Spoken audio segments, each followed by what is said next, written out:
Une production des studios Bars.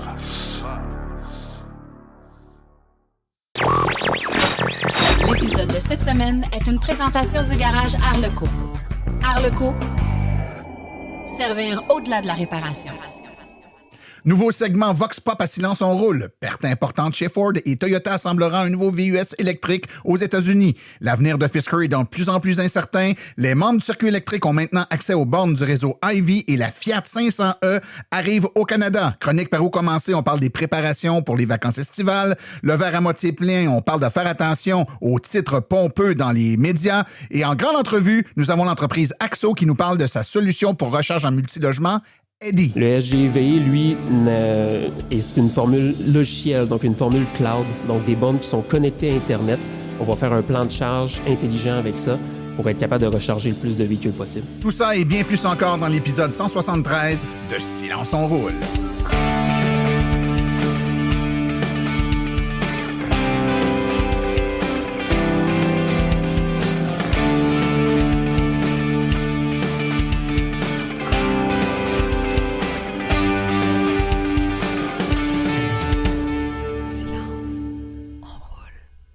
Bonjour tout le monde, mon nom est Martin Archambault et c'est avec passion et plaisir que j'anime Silence on roule, le balado dédié 100% au transport électrique. Silence on roule est également le fier partenaire de l'Association des véhicules électriques du Québec.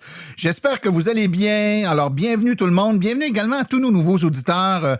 On a toujours un petit boost en langue de Shakespeare, là, une petite remontée de téléchargement et d'auditeurs lorsqu'on revient de grands événements comme le Salon du véhicule électrique de Montréal, où on était présent dans les dernières semaines. On a fait beaucoup là, de captations devant public là-bas et plein de trucs. Donc, évidemment, on se fait voir un peu plus. Les gens voient qu'on existe. Ils ne savaient pas. Ils se magasinent une voiture. Puis ils ramassent l'information sur le podcast. Et là, on a des nouveaux auditeurs. Donc, si vous êtes parmi ceux-là, bienvenue. J'espère que vous allez apprécier le podcast et que vous allez y trouver là une source d'information qui saura vous aider ou vous guider dans l'achat de votre première voiture électrique. Et si vous êtes déjà propriétaire, qui pourra vous donner de l'information supplémentaire pour mieux comprendre l'ensemble de l'écosystème qui gravite autour des voitures électriques. Je vous rappelle que si vous n'êtes pas abonné, donc que vous nous écoutez de façon aléatoire, la meilleure façon, c'est de s'abonner. C'est gratuit, ça coûte strictement rien. Abonnement.silenceonroule.com ou encore aller sur le site web silenceonroule.com. Vous allez avoir toute l'information pour vous abonner. Ça vous permet de recevoir automatiquement tous les épisodes sur votre appareil mobile et également certains épisodes hors série qu'on ne rend pas disponibles sur notre site web, comme par exemple certaines entrevues qu'on a fait au Salon du véhicule électrique de Montréal. Pour les entendre, il faut être abonné, évidemment. Donc, faites-le. Ça coûte rien et ça vous permet de rien manquer. On va débuter dès cet épisode-ci à vous diffuser une nouvelle chronique qui, en fait, c'est pas une chronique, c'est un Vox Pop, c'est un segment Vox Pop. Donc, pendant le Salon du véhicule électrique de Montréal, moi et plusieurs de mes collègues, on s'est promenés, on a posé plein de questions aux gens qui étaient là. Donc, on voulait entendre votre opinion, votre perception, votre vision sur différents sujets. Donc, on commence ça dès aujourd'hui, un peu plus tard dans l'émission. Il va y avoir un segment Vox Pop où on vous pose des questions. La question aujourd'hui, c'était très simple, c'est est-ce que le fait que le gouvernement a annoncé un retrait progressif des incitatifs, des subventions provinciales, ça a un impact sur votre décision d'achat. Donc, allez-vous accélérer votre décision d'achat? Y allez-vous plus vite pour être certain d'avoir la pleine subvention ou au contraire, non, ça a moins d'impact pour vous? Donc, on vous a sondé là-dessus, mais il y a plein de sujets. Donc, dans les prochains épisodes, dans les prochaines semaines, manquez pas ça. C'est intéressant d'avoir votre point de vue à vous. On vous donne la parole.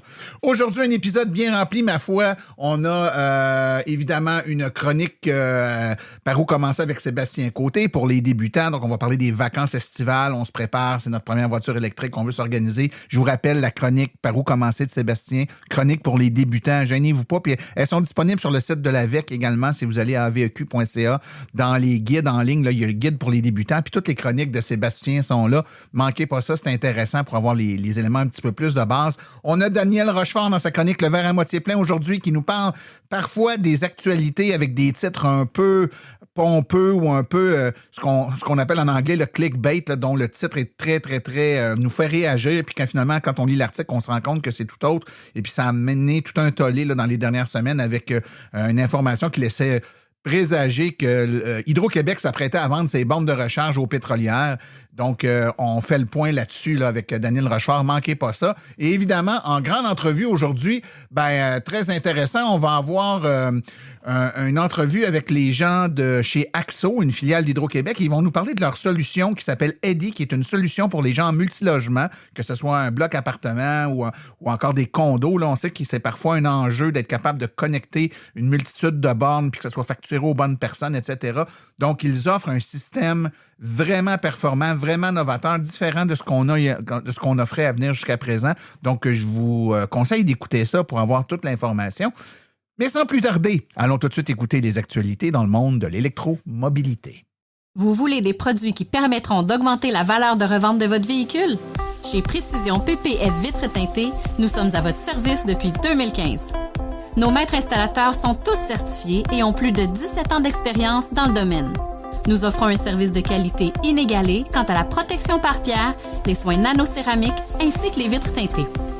Notre pellicule par pierre ultra résistante est invisible et conservera l'intégrité de votre véhicule tout en prévenant la rouille et en protégeant la peinture contre les débris de la route. Notre traitement nanocéramique possède un puissant effet hydrofuge et il préserve l'éclat et la brillance de votre peinture pour en faciliter l'entretien. Que ce soit pour votre voiture, votre résidence ou votre commerce, Précision PPF Vitres teintées est là pour vous offrir la multitude d'avantages qu'offre la teinte de vitre. Venez nous rencontrer au 1970 boulevard des Laurentides à Laval. Appelez-nous au 450-490-4488 ou encore venez visiter notre page Facebook Précision PPF Vitres teintées. Nous comblerons vos exigences tout en vous offrant la qualité que vous recherchez. Les actualités sont une présentation de Bourgeois Chevrolet, le spécialiste du véhicule électrique au Canada. Contactez-nous au bourgeoischevrolet.com ou au 450-834-2585. Il y a 2 semaines, lors de la conférence téléphonique sur les résultats trimestriels, Ford a fait état de pertes importantes sur les véhicules électriques, mais a tout de même promis de produire des modèles moins chers.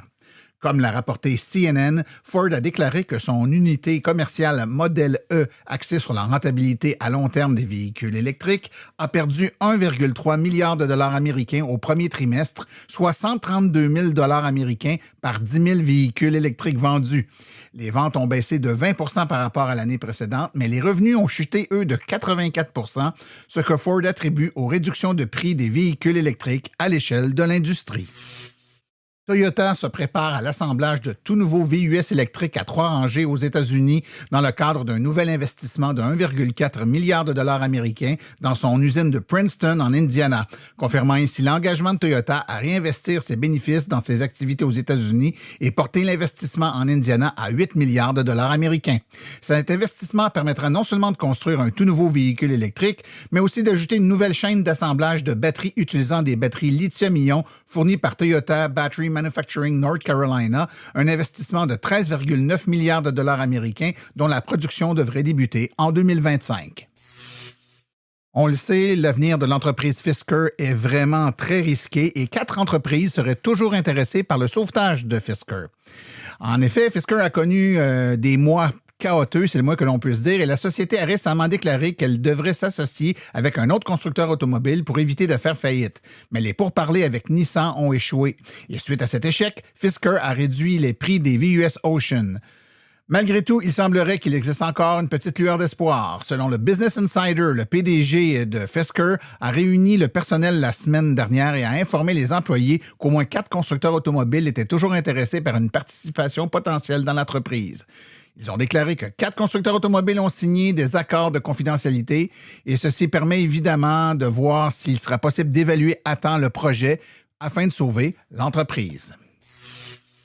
Une bonne nouvelle pour le marché du véhicule électrique d'occasion aux États-Unis. Selon le détaillant CarMax, le prix moyen des véhicules électriques d'occasion les plus populaires aux États-Unis ont chuté de jusqu'à 5 000 $ par rapport à l'année précédente.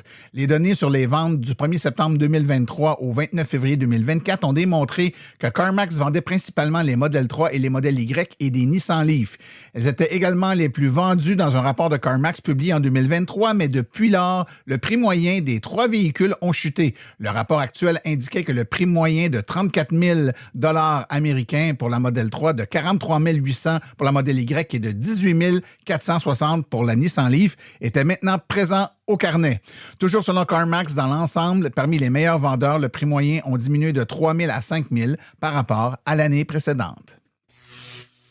Une tendance qui se fait sentir de plus en plus, la Colombie-Britannique interdit l'autonomie routière de niveau 3 et plus. Ceci, évidemment, met un frein et des limitations à ce que pourrait, par exemple, développer Tesla et d'autres fabricants en termes de conduite autonome.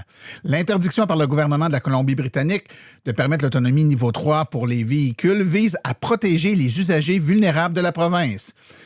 Depuis le 5 avril, la nouvelle loi de la Colombie-Britannique stipule que les voitures dotées d'une autonomie de niveau 3, 4 et 5 ne peuvent pas circuler sur les routes publiques ni utiliser de système de conduite autonome à haute automatisation.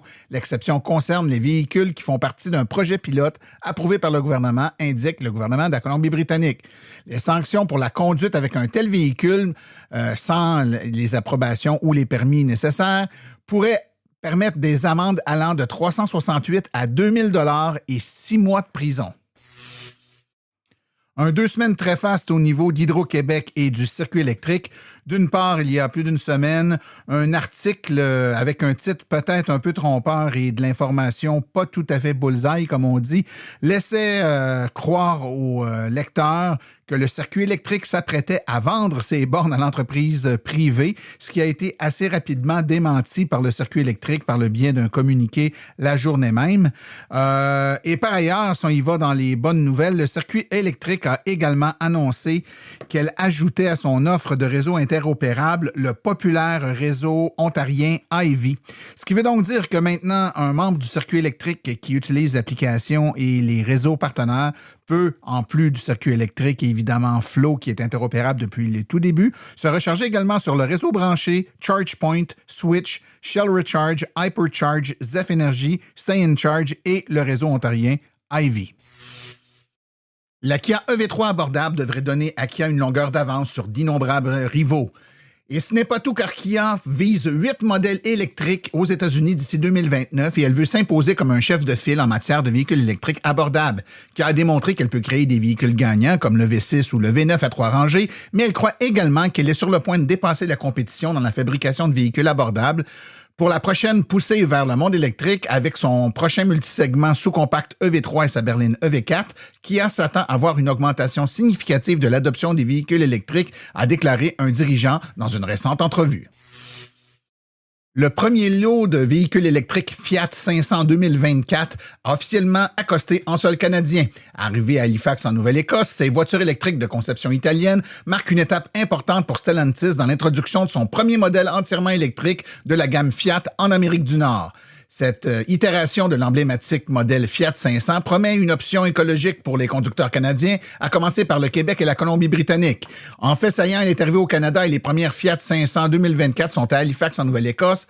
C'est une abordabilité et incitative car à un prix concurrentiel de 42 000 $, la Fiat 500 est admissible pour les rabais fédéraux et provinciaux sur les véhicules électriques, donc 5 000 et 7 000 $ au Québec. La campagne est soutenue par des célébrités. La campagne publicitaire nationale met en vedette Spike Lee et Giancarlo Esposito. Et sur le plan d'expansion, la disponibilité de la Fiat 500e augmentera dans les autres provinces à mesure que la production augmentera.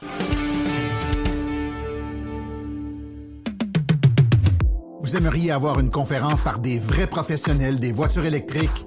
Faites confiance aux conférences de Silence on Roule. Nous avons une panoplie de conférences allant de 30 minutes à 90 minutes. Pour plus d'informations et pour réserver votre conférence, écrivez à martin@silenceonroule.com. martin@silenceonroule.com.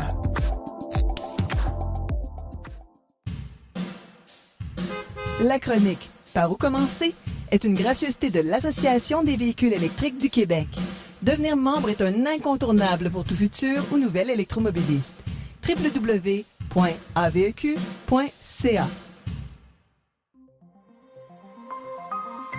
Par où commencer? Avec Sébastien Côté.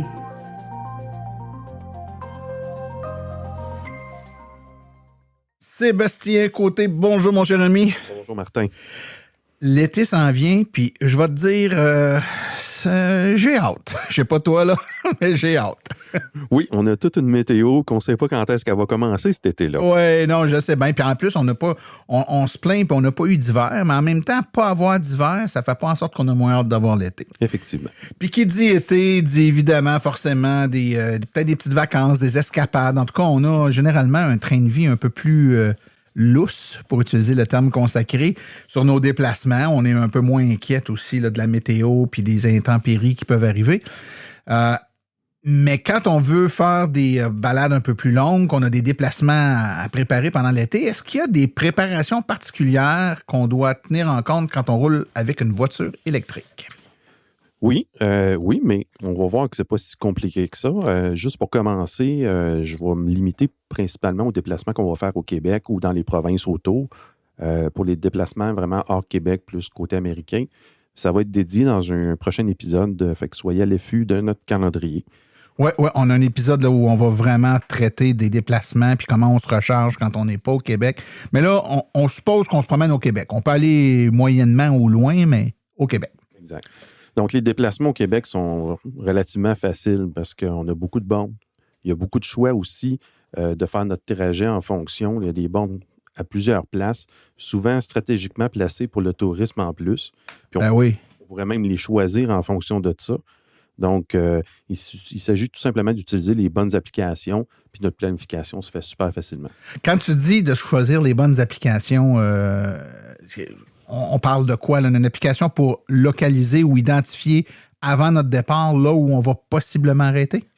Oui, mais en fait, j'en verrai comme 3. Là, je vais en nommer un peu plus tard, là, mais il y a vraiment comme la localisation des bornes pour le démarrage des bornes. On va prendre exemple le circuit électrique.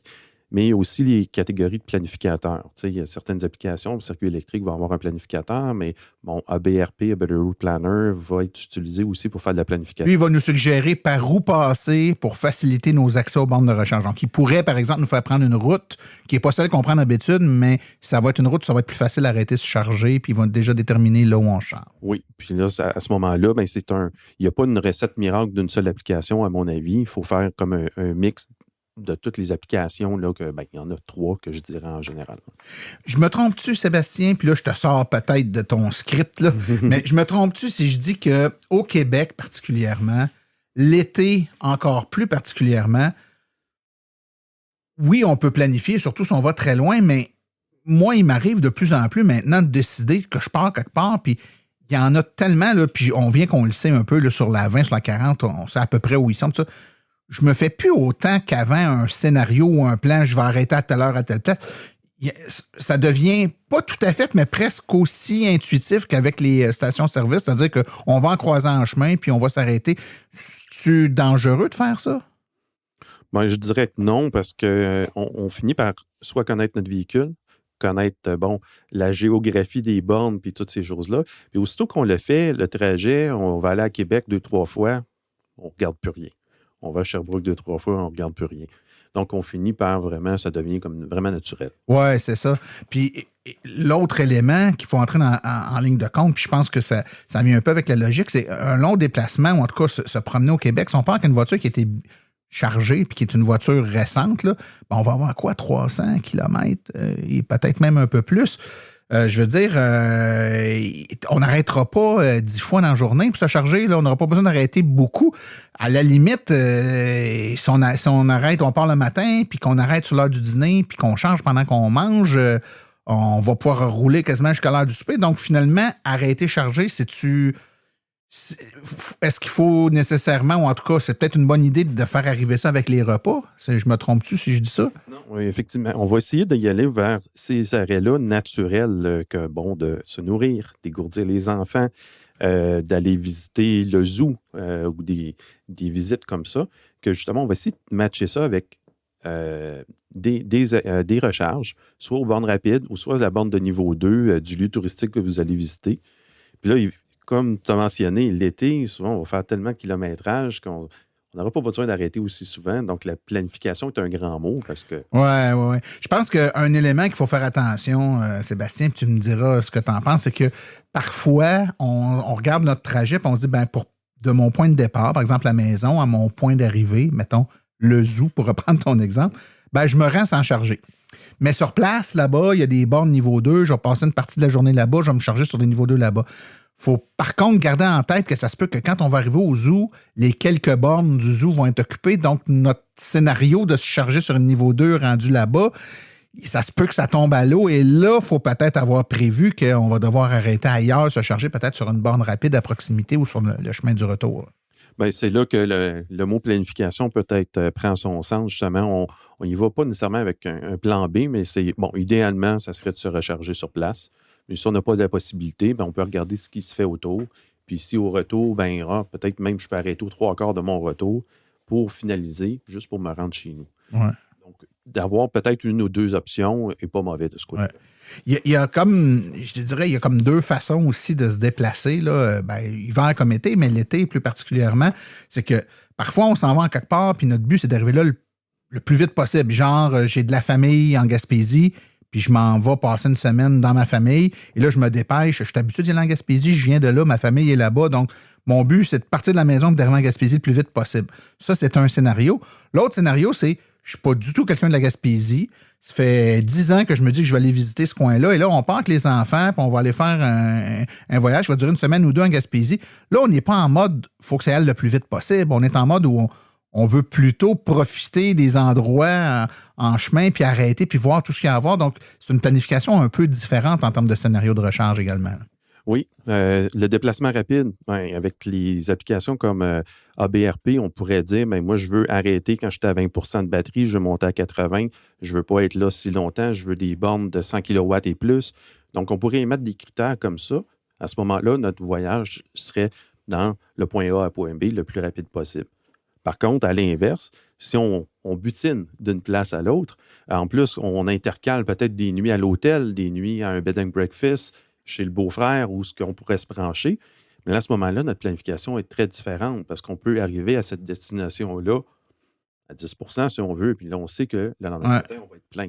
Donc, la planification se fait vraiment différemment. Oui, puis en plus, si on se charge à destination dans de la parenté, par exemple, on va se brancher sur la borne de notre beau-frère ou peu importe, ou dans sa prise électrique avec une recharge niveau 1, puis on n'aura même pas à payer l'électricité finalement. Hein? C'est un scénario qui est très économique. Je te ramène sur quelque chose, par contre, là, si on voyage, surtout si on fait un voyage avec des enfants, puis tout ça, puis on est dans les vacances estivales, il y a des bonnes chances qu'on traîne un peu de matériel avec nous. Est-ce qu'il y a des préoccupations à y avoir par rapport à, je sais pas moi, la boîte de toit? On en a déjà parlé dans une chronique précédente, mais peut-être nous rappeler rapidement...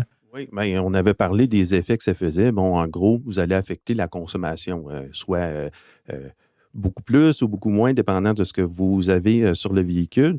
Donc, on avait conseillé peut-être de faire des tests au préalable. Vous connaissez votre véhicule dans le day-to-day avec allège, avec rien dessus. Là, peut-être faire des tests un week-end, partir avec les 3 vélos, la boîte de toit, vérifier les effets. Comme ça, vous allez voir l'impact. Lors de votre planification, à ce moment-là, vous allez pouvoir jouer avec ces facteurs-là, puis pas avoir trop de mauvaises surprises live dans votre voyage. Puis, de toute façon, ceux qui ne le savent pas, les outils de planification, on va parler plus particulièrement des outils là, nominativement dans quelques instants, mais ces outils-là permettent dans les simulations, on peut dire qu'on a une remorque, qu'on a une boîte sur le toit, donc on a du poids supplémentaire dans le véhicule. Et la planification donc du trajet puis de l'autonomie du véhicule va tenir compte de cet élément qui n'est pas trop aérodynamique, là, qui est la boîte de toit, par exemple, ou le poids supplémentaire des bagages, des enfants, des vélos accrochés en arrière, puis tout ça. Donc, ça nous donne un coup de main. Parle-nous donc un peu, justement, de ces outils-là là, qui nous permettent de mieux voyager. C'est sûr qu'il y a d'autres chroniques. On avait parlé beaucoup plus en détail peut-être des outils, mais j'en nomme quelques-unes, puis chacun a ses préférés. Là, j'ai pas de parti pris. Mais, on est agnostique à Silence on roule. C'est ça. L'application circuit électrique, on le sait, on peut faire la gestion des recharges publiques dans le fond, puis même à l'extérieur du Québec avec des réseaux partenaires, c'est interopérable. Donc, l'application va permettre de localiser des bornes, de démarrer les recharges. Il y a même un planificateur de voyage qui est fort intéressant. J'aime bien le compléter avec ABRP, Better Route Planner, que lui, il y a beaucoup plus de critères qu'on peut mettre, comme on a parlé, là, différents facteurs qu'on peut mettre beaucoup plus de critères. Puis selon aussi les courbes de recharge de nos autos, là, on pourrait rentrer dans le détail, mais c'est vraiment pratique. Puis, dépendant du manufacturier automobile, on arrive assez précis avec cet outil-là. Puis, le troisième, puis celui-là, il est assez important, je vais dire PlugShare, parce que la communauté est un peu plus grande peut-être que ChargeHub, mais ça en a un autre qui serait équivalente. Ça va permettre de voir la communauté va donner des commentaires sur certaines bornes. Donc, ça pourrait arriver dans votre voyage. On s'en va au Nouveau-Brunswick, puis à telle ville, ben justement, la veille, il est arrivé un bris à la borne, peu importe le bris. On n'a plus accès à la borne, bien là, à ce moment-là, à Better Route Planner, au circuit électrique, ne le verra peut-être pas dans le moment instantané. Donc, à ce moment-là, ben, PlugShare, on va avoir Martin qui va être passé la veille, puis Martin va dire hey, ça ne marche pas. Dans ce moment-là, on va penser tout de suite à planifier, peut-être arrêter avant ou après. Il y a des photos aussi souvent, fait qu'on voit un peu de quoi a l'air le site, où sont situées les bornes, parce que des fois, il y a la borne sont derrière le centre d'achat. Là, tu arrives devant, ouais, où? Mais si tu as vu la photo puis que c'est en arrière, ben, ça t'aide à te positionner. Moi, j'ajouterais, Sébastien, en terminant, parce qu'on est déjà rendu à la fin, que il est bon aussi quand on prévoit arrêter à certains endroits pour se charger. On peut entrer dans Google ou quelque chose comme ça, voir qu'est-ce qu'il y a aux alentours. Donc, pendant qu'on charge, si à un coin de rue de là, il y a un Tim Hortons ou il y a une salle, je sais pas moi, une arcade pour les enfants ou il y a un centre d'achat puis on en profite pour aller faire des emplettes, de voir ce qu'il y a un peu alentour, c'est pas une mauvaise idée. Surtout si on décide, on prédétermine à l'avance là où on va arrêter, des fois l'environnement immédiat autour des bornes peut être quelque chose qui est intéressant de connaître avant de partir. Oui, puis on va donner une préférence à ce moment-là lors d'un prochain voyage en plus. Là. Tout à fait. Sébastien, si on a des questions, on veut te parler, où est-ce qu'on te rejoint? Sébastien.côté à silenceonroule.com. Merci, mon cher ami. On s'en parle dans 2 semaines. Merci, au revoir.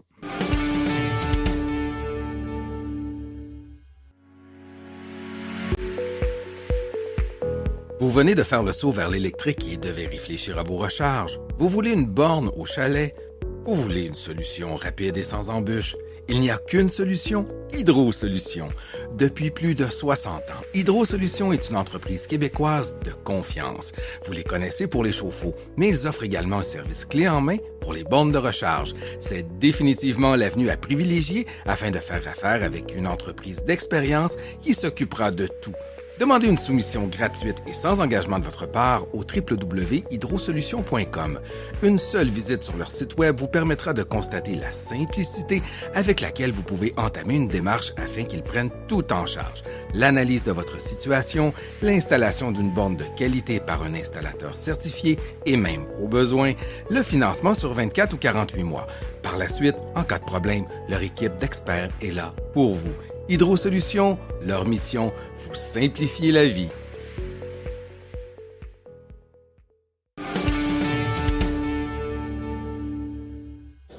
Toujours en direct du Salon du véhicule électrique de Montréal. Silence, on roule avec Stéphane Levert. Bonjour Stéphane. Bonjour Martin. Et on est en compagnie de Louis-Vincent Courchaine de l'entreprise Axo. Bonjour Louis-Vincent. Bonjour à vous deux. Question simple, mais peut-être à la fois complexe. Qu'est-ce qu'Axo? Très bonne question. Axo, on est une filiale d'Hydro-Québec, une entreprise de développement logiciel. On opère actuellement le circuit électrique, qui est le réseau public opéré par Hydro-Québec. Donc, nous, on fournit l'application mobile, le portail web pour gérer le circuit électrique. Et on lance en fin de semaine ici au Salon du véhicule électrique notre nouvelle solution qui s'appelle Eddy, qui est une plateforme de gestion de la recharge pour le multilogement, condo, tour d'appartements. Donc, vous m'avez expliqué un petit peu l'entreprise. C'est quoi les types de produits et les services offerts que Axo donne? Oui, donc avant, on était vraiment axé sur la recharge publique, comme je mentionnais, au niveau du circuit électrique. Donc, on offrait l'application mobile, portail web.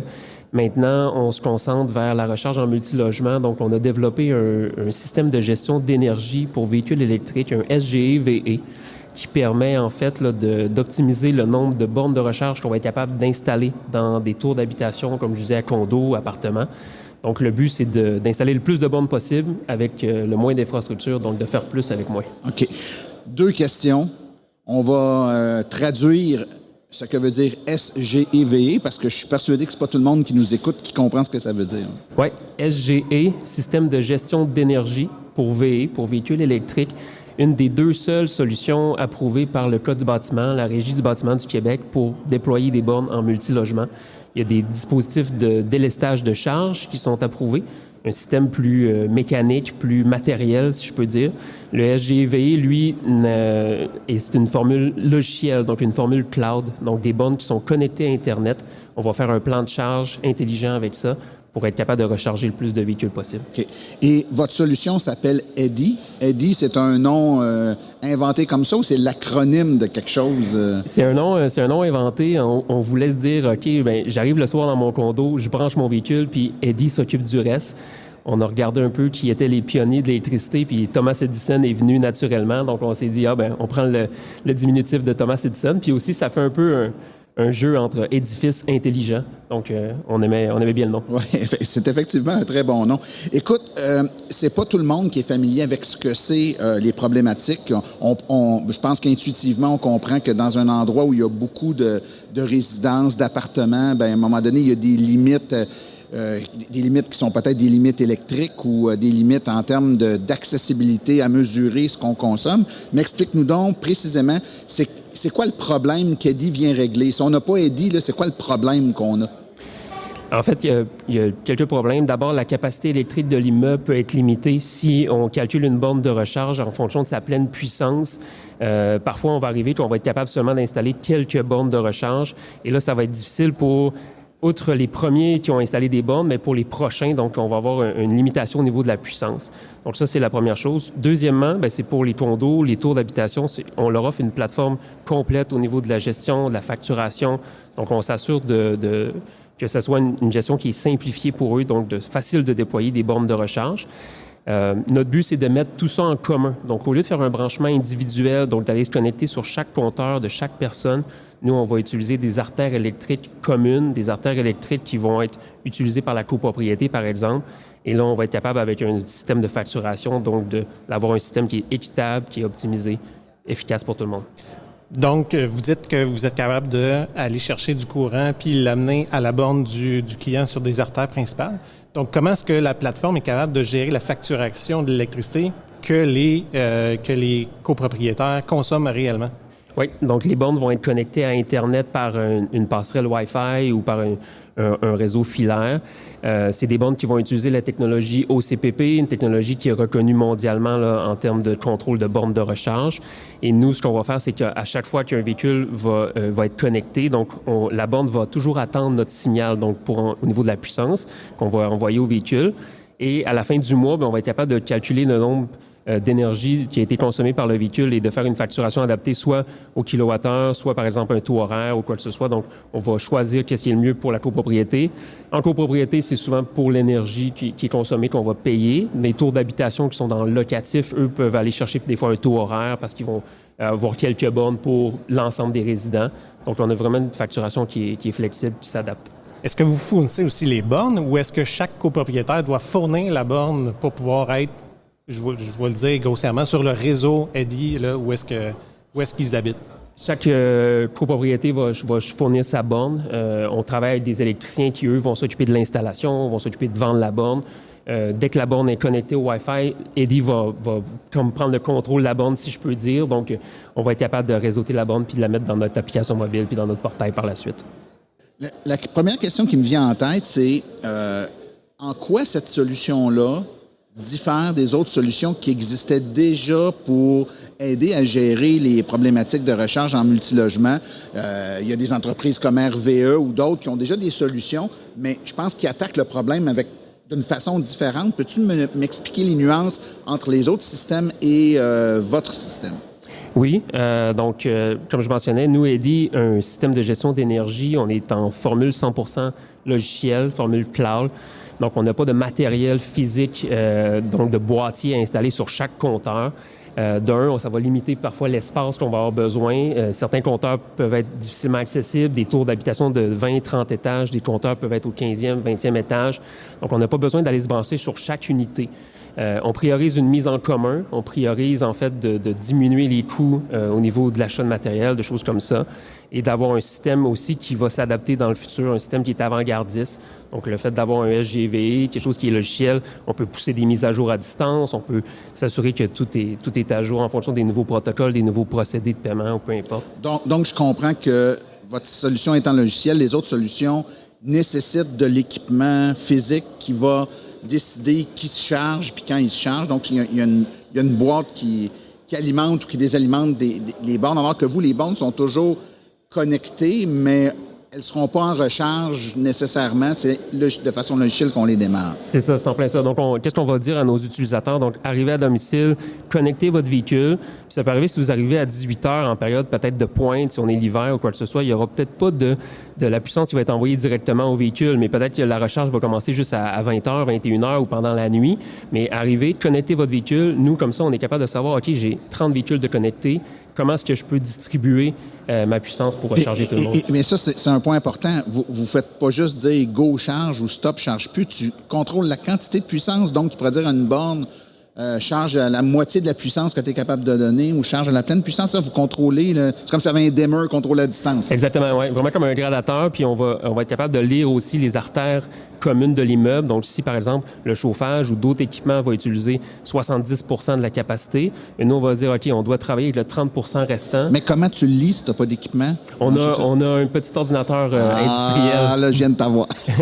On a un ordinateur industriel qu'on installe dans la salle électrique avec un capteur de courant qui va seulement lire le transfo puis qui va nous donner l'information. OK. Donc, tu tiens compte de ce qui est tiré au total sur le circuit. Puis après ça, tu contrôles individuellement les bornes. Tu déduis ce qui reste d'espace disponible. Et comment tu gères ponctuellement, par exemple, quelqu'un qui revient de travailler, que son véhicule a besoin d'être chargé et cette journée-là, exceptionnellement, il y a des courses, il doit partir. Est-ce qu'il y a une façon de dire au système... Je le sais que normalement, tu m'aurais peut-être chargé plus tard, mais là, il faut que tu me charges maintenant. Oui, on a pensé à un système un peu de tickets modérateurs, de priorisation de la recharge. Donc, on se disait, c'est logiciel, donc on peut faire comme on veut, mais on se disait peut-être 3 fois par mois, une personne pourrait prioriser sa recharge puis dire, OK, ben je quitte demain, je m'en vais en Gaspésie, j'ai un long trajet à faire. Est-ce que c'est possible d'être chargé en premier? Donc, ça, c'est possible. Donc, moi, je suis dans une copropriétaire, puis... comment que je fais pour avoir le service Eddy? Donc, moi, je suis le premier, par exemple, de ma copropriétaire qui s'intéresse à votre service. C'est-tu moi qui dois faire les démarches? Est-ce que je dois faire d'autres démarches auprès des autres copropriétaires? Le syndicat de copropriété. Hein. Souvent, oui, on va discuter avec le syndicat de copropriété. Mais par exemple, un résident peut nous contacter, on peut partager certaines informations sur notre solution, puis ensuite accompagner un peu le syndicat de copropriété dans la démarche. Il y a beaucoup de choses à savoir, des fois les subventions, combien de bornes on doit installer, tout ça. Une étape critique aussi, c'est l'étude de capacité qui est obligatoire selon le Code de construction du Québec. Donc, chaque multilogement doit connaître le calcul de charge avant d'installer des bornes. C'est quelque chose qu'on fait, nous, chez Eddy. On est capable de dire, OK, bien, vous pouvez installer 20, 50, 100 bornes, peu importe. Et après ça, de faire un plan de déploiement avec eux, s'assurer que tout le monde ait sa borne de recharge pour pas que ce soit juste les 4-5 premiers qui soient favorisés. Puis ensuite, les autres qui arrivent, qui veulent acheter ou vendre un condo, veulent installer une borne. Ah, trop tard, on n'a plus de capacité. Donc, on vient prévenir un peu ce problème-là. Au niveau des coûts, si moi, j'ai une voiture électrique, et que je suis dans un édifice qui fait affaire avec votre service Eddy, je devrais m'acheter ma borne qui devra, j'imagine, répondre à certains critères de connectivité pour que vous soyez capable de la contrôler. Donc, moi, j'ai le coût d'acquisition de la borne que je dois payer. Mais l'utilisation du système Eddy, vous ne devez pas le faire gratis. Donc, il y a une autre facture qui rentre, qui est le service de Eddy. Puis, comment ça fonctionne? C'est le syndicat qui reçoit la facture et est partagée entre le nombre de personnes qui utilisent votre service dans l'immeuble? Oui, exactement. Il y a un coût initial, en fait, pour l'achat de l'ordinateur de mesurage, un peu ces choses-là qui est payé par la copropriété, qui est admissible aux subventions. Ensuite, un frais comme d'activation de la borne, donc au SGV, qui est également admissible aux subventions. Puis ensuite, chaque résident on va prélever, en fait, le montant, on va s'occuper de la facturation. Il y a un sou, mettons, du kilowattheure qui est gardé pour gérer les flux financiers. Donc, à la fin du mois, on s'occupe de transférer l'argent directement à la copropriété. Si la facture d'électricité était de 200 $ pour l'ensemble des recharges, on envoie 200 $ à la copropriété, puis le petit coût de facturation est payé par les utilisateurs. Okay. Donc, je comprends que la facture d'électricité pour pour les recharges n'arrive pas sur le compte d'électricité des personnes. Là. Exactement. C'est une formule utilisateur-payeur, mais en utilisant un compteur commercial. Certains avantages, des fois, d'utiliser un compteur commercial qui appartient à la copropriété, c'est d'aller chercher des tarifications avantageuses avec Hydro-Québec. Notre étude de capacité en tient compte. Des fois, on peut dire, on va optimiser votre tarification, vous allez sauver X nombre de sous. Donc, tantôt, vous expliquiez un petit peu les démarches, là. Donc, vous allez faire des études, tout ça. Est-ce que vous êtes partout au Québec ou vous faites affaire avec des entrepreneurs qui sont dans des régions, par exemple, plus éloignées? Oui, nous, on est admissible partout au Québec, effectivement. On travaille avec déjà certains électriciens. On est ouvert aussi à travailler avec d'autres. Donc, s'il y a des électriciens qui souhaitent en apprendre plus, on les invite à communiquer avec nous. Notre équipe peut aussi accompagner, soit se déplacer sur place, dépendamment du projet. Donc, on y va un peu selon les besoins, mais effectivement disponible partout au Québec. Il me vient une question en tête. Puisque vous êtes capable de contrôler dynamiquement une ou plusieurs bornes qui sont connectées au système dans un édifice en particulier, il serait, je pense, logique de penser, en tout cas, que vous pourriez être intégré à des systèmes de contrôle dynamique de la puissance, par exemple, comme les défis ILO puis tout ça. Donc, vous pourriez dynamiquement baisser la puissance de l'ensemble d'un immeuble momentanément parce qu'on est en période de pointe, etc. Donc, est-ce que votre système est intégré ou il est prévu qu'il soit intégré à un système comme celui-là pour pouvoir faire du contrôle plus avancé? Oui, effectivement, on a déjà discuté avec les gens de chez ILO. On sait qu'en tant que filiale, notre but, c'est de coopérer puis de s'assurer que de pouvoir réduire notre impact sur le réseau là, dans les périodes critiques hivernales. Donc, c'est prévu. C'est pas actuellement disponible, mais c'est des choses qu'on prévoit faire puis de tester avec eux. Ça semble vraiment intéressant. Donc, pour nos auditeurs qui sont dans des cas de copropriété, s'ils veulent avoir plus d'informations, comment est-ce qu'ils sont capables d'atteindre cette documentation-là qu'ils peuvent aller chercher? Oui, on a lancé notre nouveau site web cette semaine. Donc, ils peuvent se rendre sur le site eddy.eco, eddie.eco, ou se rendre aussi sur la page d'Axo, qui est là, comme la filiale qui a propulsé cette solution-là. On est également au Salon du véhicule électrique tout le week-end, dans le même kiosque qu'Hydro-Québec, circuit électrique. Donc, facile à trouver pour avoir l'information. Louis-Vincent Courchaine de Axo, merci beaucoup de ta présence avec nous aujourd'hui. Merci beaucoup. À vous deux.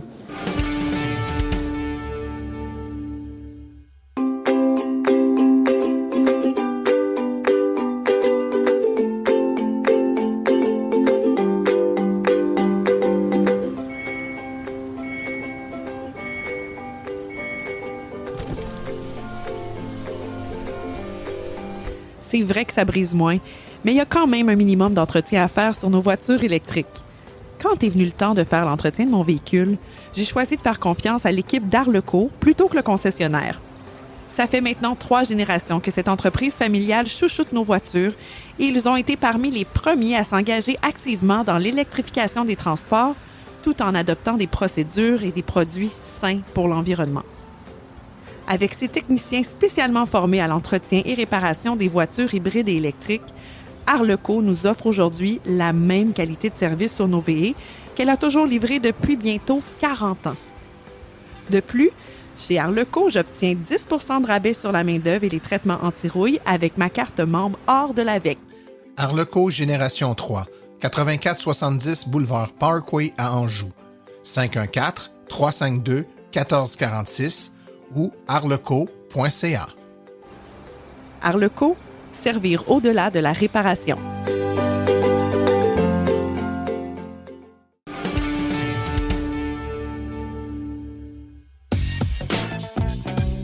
La chronique Le verre à moitié plein est une présentation de Roulon électrique, une campagne du gouvernement du Québec coordonnée par Équiterre. Pour en savoir plus sur toutes nos activités, visitez le site internet roulonelectrique.ca.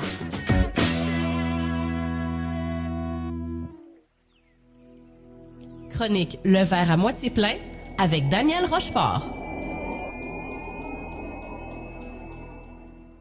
La semaine dernière, il y a un article qui m'a fait grimper dans les rideaux. C'est un article en apparence très sérieux à Radio-Canada par des journalistes très sérieux aussi. Ça m'a fait monter la moutarde au nez parce que j'y ai cru. Je me suis laissé berner par un titre sensationnaliste.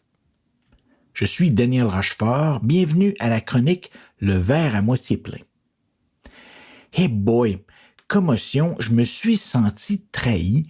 Le titre de l'article « Borne de recharge, Hydro-Québec veut laisser sa place au secteur privé ». Avec en sous-titre que les stations d'essence sont prêtes à remplacer la société d'État et qu'elles risquent de faire payer plus cher. Là, je vous avouerai que mon verre était soudainement à moitié vide. Les conspirationnistes avaient donc raison. Le méchant gouvernement nous trahissait. Le jupon de la privatisation d'Hydro-Québec dépassait. Bon, ok, relax mon Dan, que je me suis dit, prends ton gaz égal. D'autant plus que ça n'a pas pris ni une ni deux que Circuit électrique a démenti l'article vigoureusement sur les médias sociaux. Il y avait anguille sous roche, comme disait mon paternel. Bref, je replace mon sens critique et je relis une fois, deux fois l'article et je cherche les sources, pas toujours évidentes à trouver. En fait, je vous rassure, cet article-là est une lecture totalement erronée, une lecture alarmiste de la situation. Si on lit bien l'article, pas juste le titre sensationnaliste, Hydro-Québec affirme pas du tout qu'ils souhaitent léguer leur réseau de recharge circuit électrique au privé. Tout cet article-là est un tissu de spéculation basé sur les demandes de l'ADEQ. C'est l'association qui représente les intérêts des stations-service et des distributeurs de carburant au Québec. Entre vous et moi, on ne sera pas étonné de la position des stations-service. Hein? Ils sentent bien que leur modèle d'affaires est menacé par l'électrification.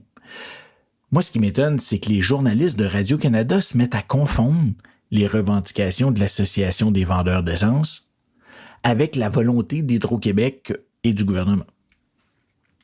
Pour la petite histoire, l'ADEQ a déposé il y a presque 1 an ces recommandations-là qui visaient à s'emparer du réseau de recharge public, entre autres.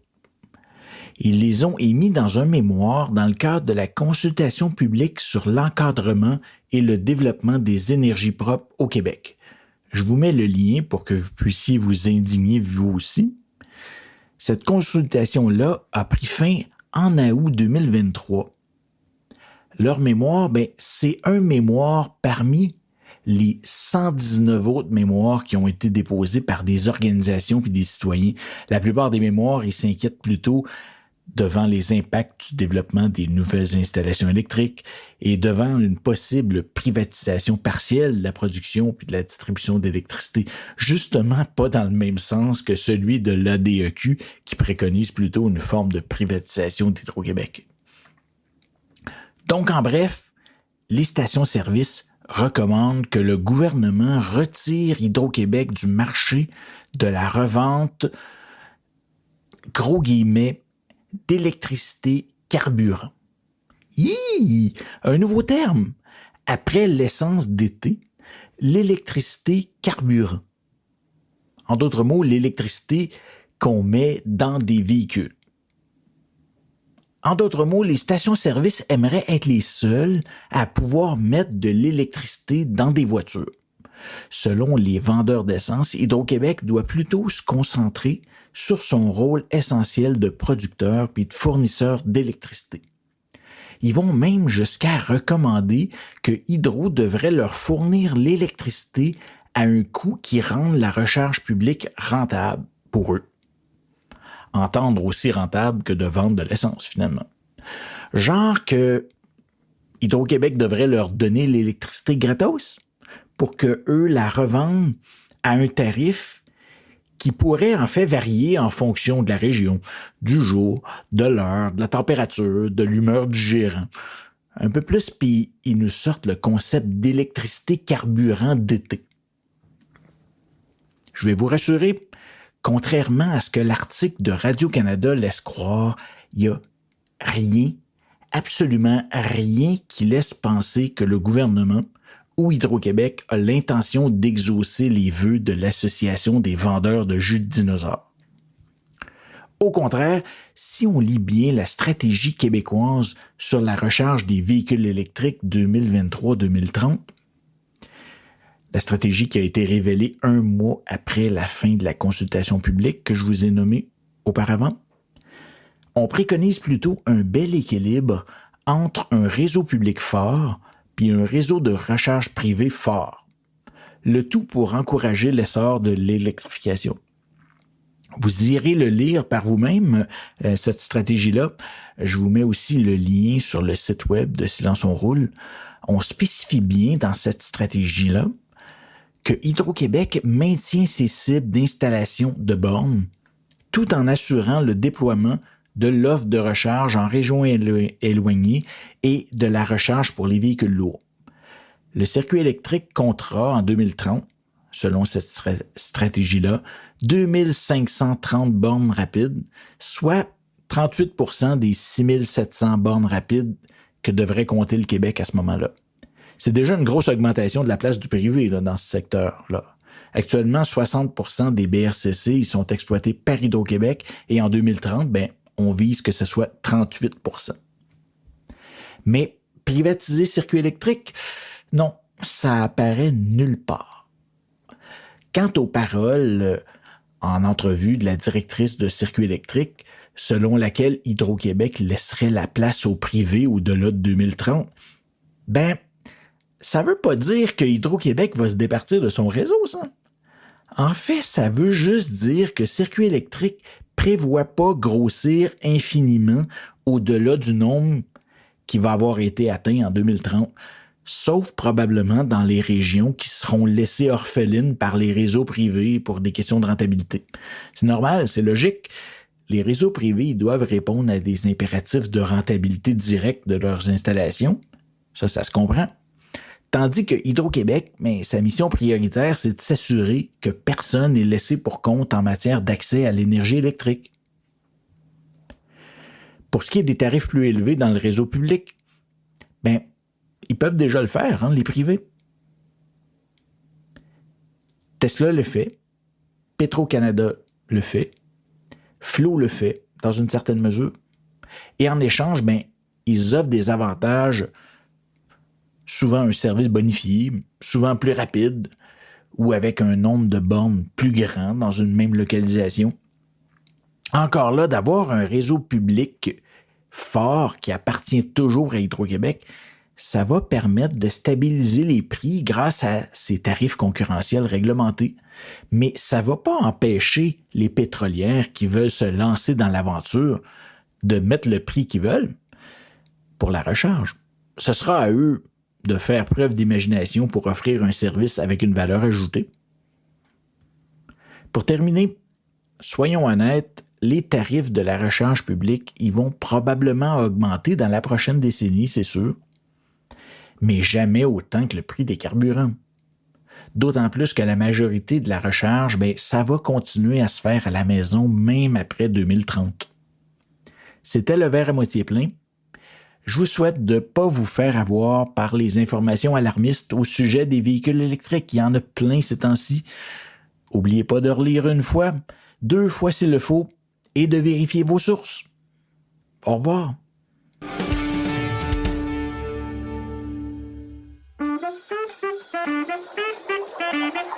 Vox Pop. Vox Pop. Vox Pop. Vox Pop. Vox Pop. Vox Pop. Vox Pop. La question que nous avons posée cette semaine aux visiteurs du Salon du véhicule électrique de Montréal, est-ce que la décision du gouvernement provincial de réduire graduellement jusqu'à l'abolition complète des subventions provinciales est un facteur qui va jouer dans votre achat de véhicule électrique? Donc, est-ce que vous allez acheter plus vite ou est-ce que vous remettez en question votre achat? Voici ce qu'ont répondu les visiteurs. C'est sûr, là, moi j'ai une Louis Hearn avec le 12 000, puis on dit que les véhicules vont baisser de coût, mais j'espère. C'est sûr, parce que c'est très cher. Les véhicules électriques, c'est très cher. Oui, ça va influencer, oui. Probablement non, parce qu'ils vont probablement réduire les prix. Ouais, on en a commandé un, on va l'avoir là. OK. Moi, je n'ai pas commandé. Ça m'arrive. Oui, je serais influencé. C'est sûr que c'était 100 000 piastres, ça fait la différence. En délai, je vais attendre que les prix baissent. Oui, ça influence ma décision d'achat parce que je ne sais pas si je dois me dépêcher ou je prends un guess puis voir si vraiment les prix vont descendre. Si on pense à l'expérience de l'Ontario, les prix n'ont pas descendu, puis le prix des véhicules électriques, ils sont pris avec, ils les vendent pas. Non. Non, parce que je m'attends que les concessionnaires ils vont descendre le prix en conséquence. Oui, définitivement. Oui. Avant la fin de l'année, sinon on change de modèle. Oui. Je vais attendre un peu plus tard. Dans le fond, là, ça va peut-être accélérer maintenant, mais si je ne peux pas l'avoir pour la fin de 2024, je vais attendre plus tard parce que j'ai déjà un véhicule électrique. Un petit peu. Ça porte à réflexion. Et si le modèle que vous regardez, vous ne pouvez pas l'obtenir d'ici la fin de l'année, allez-vous changer de modèle ou vous allez accepter de perdre un 3 000 $ de subvention? Ça pourrait aller dans les deux sens. Moi, non. Mais je sais que ça joue, mais de toute façon, c'est sûr que ça allait partir parce que c'est une incitation, là. C'est pas éternel. Effectivement. Absolument. Soit que je me presse à l'acheter avant la fin de décembre 2024, ou soit que je retarde encore 2 ans avant d'en acheter un. Oui, ça l'accélère. Pas nécessairement. Mais je pense que ça va faire mal aux gens, aux constructeurs, parce qu'il y en a beaucoup de gens qui trouvent que les voitures sont un peu chères. Et la subvention, on dirait que ça les attire. Parce que ça diminue la valeur. C'est toujours bon. Non, j'étais déjà en processus de décision pour en acheter un cette année-là. C'est sûr que le fait que les incitatifs vont disparaître, c'est sûr que ça motive un petit peu plus, mais j'étais déjà dans le marché d'une façon ou d'une autre. Là. Ça risque de nous la faire devancer, en effet.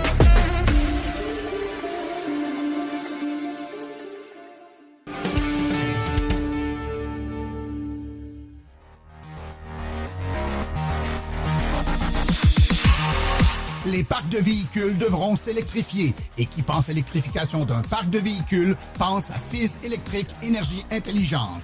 Voilà une entreprise qui prêche par l'exemple. Elle est elle-même une entreprise zéro émission avec sa flotte 100% électrique. On ne parle pas juste d'installateurs d'équipements ici. On parle d'une entreprise qui a été parmi les premières à s'électrifier. Elle a donc le véhicule expérience pour vous accompagner et ce de façon réaliste et adaptée. Avec presque 2000 installations de bornes électriques depuis 2012, Fizz possède à son actif plusieurs projets majeurs en déploiement de parcs d'autobus scolaires, de véhicules lourds, de véhicules légers, ainsi que plusieurs sites de concessionnaires. Vous serez accompagné de A à Z dans vos projets, de l'étude de besoins à la conception, l'installation et la vérification des stations. Les meilleurs produits répondant à vos besoins vous seront proposés. Détentrice d'une licence de maître électricien délivrée par le CEMEC, d'une licence RBQ d'entrepreneur général et d'une certification MERN accompagnateur en gestion de l'énergie et électrification d'un parc de véhicules, ne perdez plus de temps, c'est Fizz et son équipe qui s'occupent de vos travaux. Contactez le FIC2.ca ou par courriel info@fizz.ca.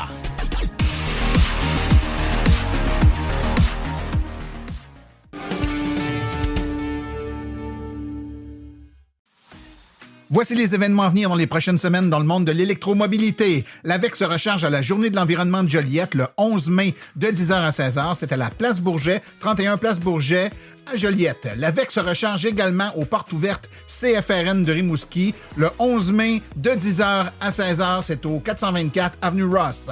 L'AVEC se recharge au Prévost Rendez-vous environnemental. C'est le 18 mai de 9h à 13h à l'école Val-des-Monts à Prévost. Ensuite, il y a les tests de bornes sur rue niveau 2 dans plusieurs municipalités du Québec organisés pour et par les bénévoles de l'AVEC. C'est du 18 au 20 mai. Tous les détails sur le site web de l'AVEC dans la section événements. L'AVEC se recharge à la Journée de l'environnement de Saint-Sauveur le 26 mai de 8h30 à 12h. C'est au 1 place de la mairie à Saint-Sauveur. L'AVEC se recharge à la Journée de l'environnement de Boucherville le 1er juin de 9h30 à 15h30 au Centre multifonctionnel Francine Gadebois. C'est au 1075 Lionel Daunet à Boucherville. Et finalement, l'Assemblée générale annuelle de l'AVEC, c'est le samedi 15 juin 2024 de 11h30 à 16h. Ça aura lieu à la salle Félix-Leclerc. C'est à Sainte-Marthe, à Trois-Rivières. Donc, toutes les informations sont également sur le site web de l'association. Ceci conclut l'épisode d'aujourd'hui. Remerciements sincères à nos invités et collaborateurs, c'est-à-dire Stéphane Levert, Louis-Vincent Courchaine, Sébastien Côté, ainsi que Daniel Rochefort. À la recherche, Martin Archambault, Stéphane Levert. Merci à nos chroniqueurs Stéphane Levert, Claude Gauthier, Laurent Gigon, Philippe Corbeil, Sébastien Côté, Cédric Ingrand et Daniel Rochefort. Communication, Marie-Hélène Hamelin. Thème musical, François Villot, Luc Poirier et Marie-France Falardeau. Réalisation et production, les Studios Basses. Un merci tout spécial à Arleco, notre commanditaire principal, ainsi qu'aux autres annonceurs qui rendent l'émission possible. Hydro Solutions, Précision PPF, Vitres teintées, Fils électrique, Bourgeois Chevrolet, Création L'Escarmot, UAP Napa, Taiga Motors, le groupe Énergie Canada, Roulon électrique, ainsi que l'Association des véhicules électriques du Québec. La reproduction est permise, mais nous apprécierions en être avisés. Les questions sur le balado doivent être adressées à martin@silenceonroule.com et pour l'information générale sur les véhicules électriques, consultez plutôt le www.aveq.ca. Vous avez également accès aux archives de tous nos épisodes ainsi qu'à une boîte vocale directement sur notre site web au silenceonroule.com. Mon nom est Martin Archambault et d'ici le prochain balado, j'espère que vous attraperez la piqûre et direz vous aussi, silence, on roule.